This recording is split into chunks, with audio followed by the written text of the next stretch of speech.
In today's video, I'm going to teach you how to make a background transparent in Adobe After Effects. We'll keep this simple and beginner-friendly, so even if you're new to After Effects, you'll be able to follow along. By the end, you'll know exactly how to check whether your background is transparent and how to remove a solid background layer if you've added one by mistake. First, open your project in After Effects and make sure the composition you want to work on is active.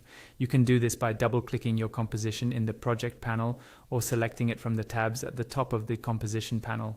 Once your composition is visible in the main viewer, you're ready to verify the transparency. Inside the composition panel, look toward the bottom area of that window. You'll see a row of small icons and controls. Among those icons, look for the one that looks like a checkerboard pattern.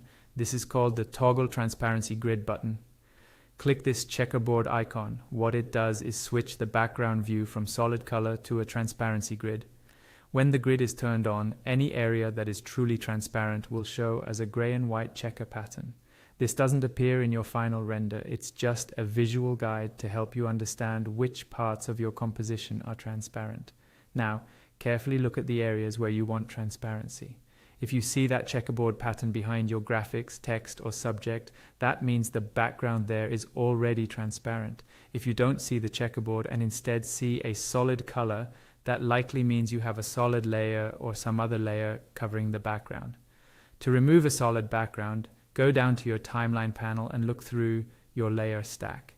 Find the layer that is acting as the background, usually named something like solid or created as a color fill. Click on that layer to select it. If you're sure you no longer need it, simply press the delete key on your keyboard to remove it completely. If you think you might need it later, you don't have to delete it. Instead, look for the little eye icon to the left of the layer name. Click the eye icon to hide the layer.